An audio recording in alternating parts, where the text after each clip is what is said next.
जब भी कोई व्यक्ति गौतम बुद्ध के संघ में शामिल होता था तो बुद्ध उसे सबसे पहले शांत रहने के लिए कहते थे। ध्यान की अवस्था में जाने से पहले उस भिक्षु को शांत रहना सिखाया जाता था। आज के दौर में हर तरफ सौरी शोर है। इसकी वजह से दिमाग में तनाव पैदा होना लाजमी है। ऐसे में अगर आप हर रोज कुछ देर मौन रहने का अभ्यास करते हैं तो इससे आपके तनाव पैदा होने वाले हार्मोन के लेवल में कमी आती है। इससे आपका दिमाग शांत होता है, गुस्सा नियंत्रित रहता है और तनाव बढ़ाने वाले हार्मोन्स का लेवल घटता है। आज के इस वीडियो में हम जानेंगे कि किन मौकों पर हमें शांत रहना है और किन मौकों पर हमें बोलना है और शांत रहने से हमारे अंदर क्या बदलाव आ सकता है। दोस्तों, संध्या काल का समय था। गुरु अपने सभी शिष्यों को बुलाते हैं और कहते हैं, कल सुबह सब लोग नदी में स्नान करने के बाद तुरंत हमारी कुटिया के सामने उपस्थित हो जाना। सभी इसी से हैरान रह जाते हैं कि हम लोगों ने कुछ गलती की है क्या, लेकिन गुस्से से यह कहते हैं कि हो सकता है कि गुरुजी कल सुबह कुछ अच्छी बात बताने वाले हैं। सब लोग रात को सही समय पर सो जाते हैं और सुबह उठकर सभी लोग नदी में स्नान करने के बाद वापस गुरुजी के सामने उपस्थित हो जाते हैं। गुरु कहते हैं, आज हम तुम सबको चुप रहने के फायदे के बारे में बताऊंगा। गुरु कहते हैं, 10 मौके जहां पर चुप रहने से होता है लाभ और बोलने से नुकसान। गुरु कहते हैं, अगर आप इन 10 मौकों पर शांत हो गए यानी मौन हो गए तो आप जो चाहेंगे वही मिल जाएगा। आपकी जिंदगी में चमत्कारिक बदलाव शुरू हो जाएंगे। जरूरत से ज्यादा बोलना या चुप रहना दोनों ही अच्छी बात नहीं है। जैसे जरूरत से ज्यादा बारिश हो जाना या फिर धूप दोनों ही दिक्कत देती है, उसी तरह अनावश्यक बोलने से भी काफी नुकसान होता है। गुरु कहते हैं कि पहला ऐसा मौका जहां पर व्यक्ति को चुप रहना चाहिए, बिना तथ्य के ना बोले।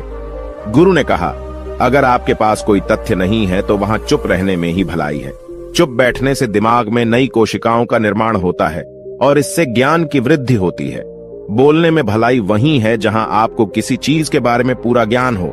अगर आप बिना तथ्य के कहीं बोलते हैं या फिर बेवजह बोलते हैं तो आपका वहां मजाक भी बन सकता है।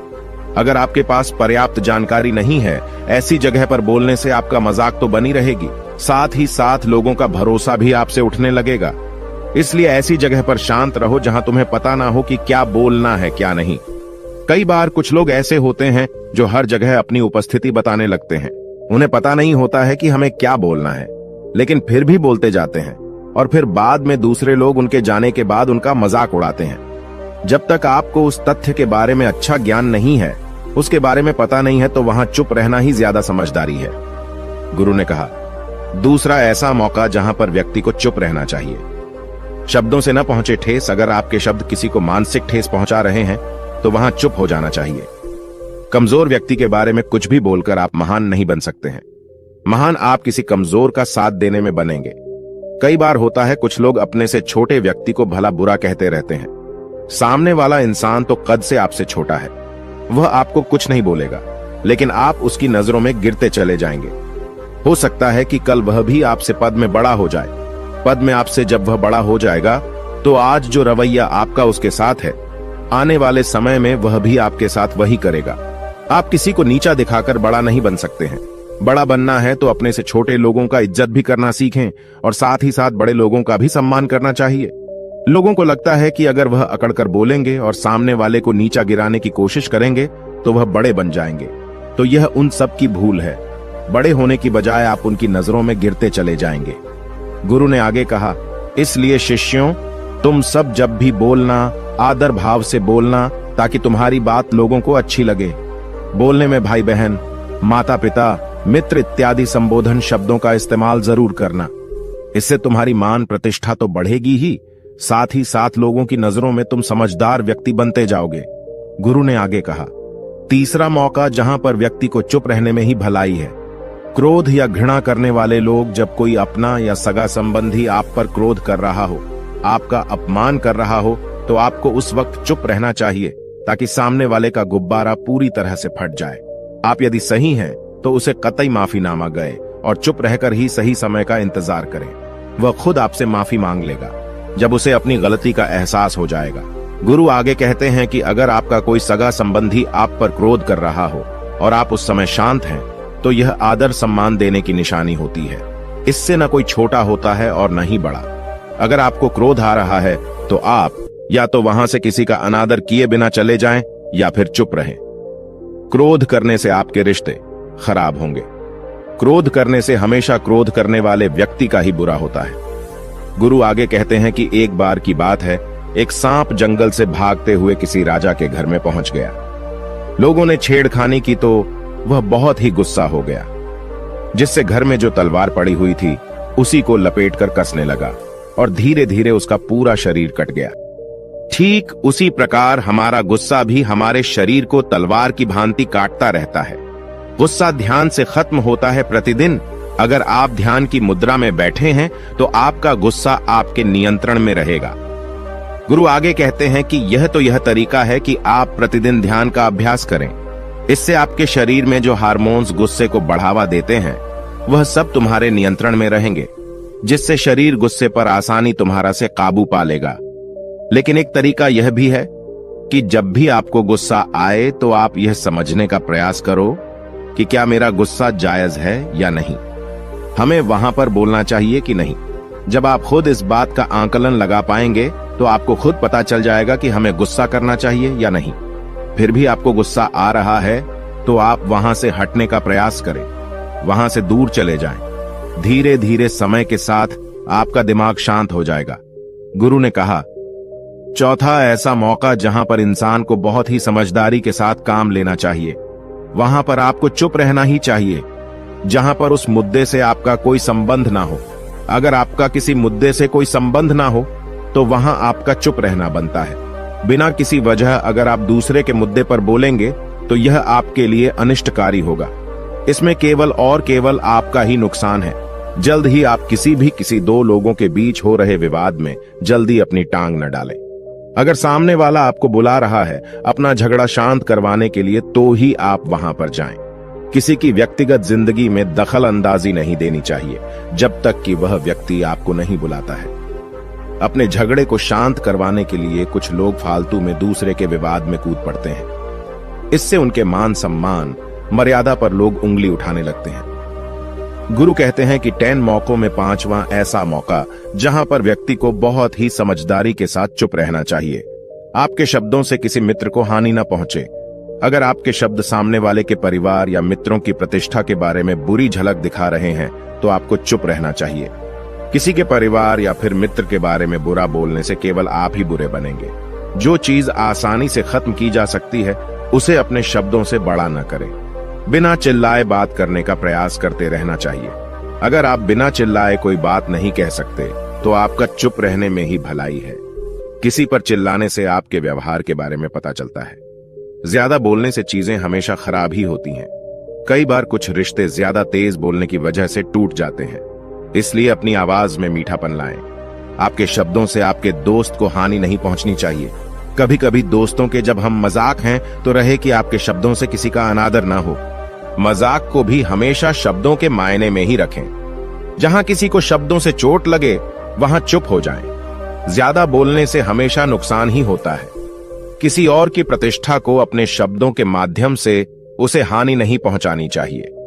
यदि आपके शब्दों से किसी और की प्रतिष्ठा को ठेस पहुंच रही है तो वहां आपको चुप हो जाना चाहिए।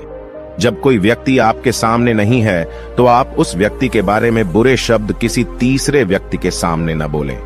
गुरु कहते हैं, छठा मौका जहां पर व्यक्ति को चुप रहना चाहिए, जब कोई कर रहा हो किसी की बुराई। जब कोई आदमी आपके सामने किसी तीसरे आदमी की बुराई कर रहा हो तब तुम्हें चुप रहकर बस सुनना चाहिए।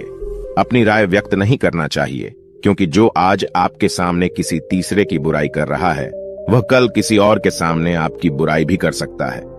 यदि आपने कुछ कहा है तो नीति शास्त्र के अनुसार जो अपने मुंह को बंद रखता है और बुद्धि से काम करता है वही इंसान समझदार होता है। बिना जरूरत के बोलना, किसी के बारे में किसी के बीच में बोलना यह गलत बात है।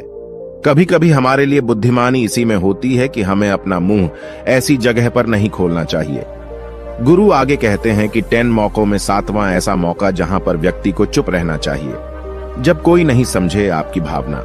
यदि आपको लग रहा है कि कोई व्यक्ति आपकी भावना, दुख या परेशानी को शब्दों में नहीं समझ रहा है, यदि आपको लग रहा है कि सामने वाला व्यक्ति आपकी भावना या दुख को या आपकी जो परेशानी है उसको वह समझ नहीं पा रहा है या समझने का प्रयास ही नहीं कर रहा है या वह आपको ध्यान से सुन ही नहीं पा रहा है, तो ऐसे व्यक्ति के सामने आप चुप ही रहें, क्योंकि ऐसे लोगों को आपकी भावना या दुख से कोई मतलब नहीं होता है।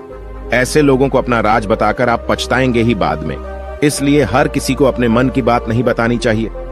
अगर आपको लग रहा है कि सामने वाला आपकी बात को नहीं समझ पा रहा है, आपकी भावनाओं को नहीं समझ पा रहा है, तो वहां पर आपको नहीं बोलना चाहिए, क्योंकि आज में आपका मजाक ही बन जाएगा जब आपको लगने लगे कि सामने वाला आपकी भावनाओं को ठीक तरीके से समझ रहा है, आप जो कह रहे हैं वह ठीक से सुन रहा है, तभी आप उसे अपनी बात कहें। गुरु कहते हैं कि 8वां मौका जहां पर आपको चुप रहना चाहिए, जब कोई इंसान अपना दुख व्यक्त करे। यदि कोई इंसान अपने दुख या परेशानी को आपको बता रहा है, तो इसका मतलब यह है कि वह आपको अपना समझ रहा है। ऐसे में तुरंत ही उसे समाधान बताने के बजाय चुप रहकर उसके दुख या समस्या को सुने। उसके दुख या समस्या को किसी और को न बताएं। वह इसलिए नहीं बता रहा है कि उसकी समस्याओं का समाधान कर देंगे, बल्कि वह इसलिए भी बता रहा है कि सामने वाला उसकी बात को समझ रहा है। कई बार बताने से दुख कम हो जाते हैं। आपको अपना दुख इसलिए बता रहा होगा कि उसे लग रहा है कि आप उसकी बात को समझ रहे हैं। दुख बांटने से कम हो जाता है। इसलिए जब कोई व्यक्ति अपना दुख आपसे व्यक्त करे, तो आप चुप मारकर उसकी बात को बहुत ही ध्यान से सुनें, ताकि उसके दुख कम हो जाएं। उसके मन का बोझ हल्का हो जाए, क्योंकि उसके मन में जो भी बातें थीं, वह आपको सब बता दिया। गुरु आगे कहते हैं कि 10 जगहों में 9 ही ऐसी जगह जहां पर आपको चुप रहना चाहिए। जहां पर दुष्ट प्रकृति के लोग रह रहे हों और गाली गलौज कर रहे हों, तो आप वहां पर मत जाइए। ऐसी जगहों से आप चुपचाप निकल जाएं, अर्थात अपनी प्रतिक्रिया दिए बिना आप वहां से चले जाएं, क्योंकि जिसकी जुबान खराब होती है, जो दुष्ट प्रकृति के लोग होते हैं, उनको आप ऐसे समय में नहीं समझा सकते हैं। जब उनका दिमाग पूरी तरह से शांत हो जाए, तभी वह आपकी बात सुनेंगे। इसलिए जहां पर दुष्ट प्रकृति के लोगों आपकी बात को न मानते हों और न ही सुनते हों, तो आपको वहां पर नहीं बोलना चाहिए। गुरु कहते हैं कि 10 माह ऐसा मौका जहां पर आपको शांत हो जाना चाहिए। अपनी सफलता का राज हर किसी को न बताएं। कई बार होता है कि कुछ लोग जो सफलता को बहुत ही जल्दी अर्जित कर लेते हैं, वे हर जगह अपनी सफलता का ढिंढोरा पीटने लगते हैं। ऐसे में क्या होता है कि कई लोग आपकी सफलता से खुश नहीं होते हैं। अगर आप अपनी सफलता का जबरदस्ती लोगों में ढिंढोरा पिटवा रहे हैं, तो लोगों की नकारात्मक ऊर्जा आपको प्रभावित कर सकती है। जब आप सफल होंगे, तो सबको पता चल जाएगा कि आप सफल हो गए हैं। ढिंढोरा पीटने से नुकसान आपका ही होगा। इतना कहकर गुरु ने कहा, शिष्यों, आज के लिए बस इतना ही। अगर तुम सब मेरी इन 10 बातों को अपने जीवन में अपना लेते हो, तो तुम सब काफी हद तक परेशानियों से बचे रहोगे।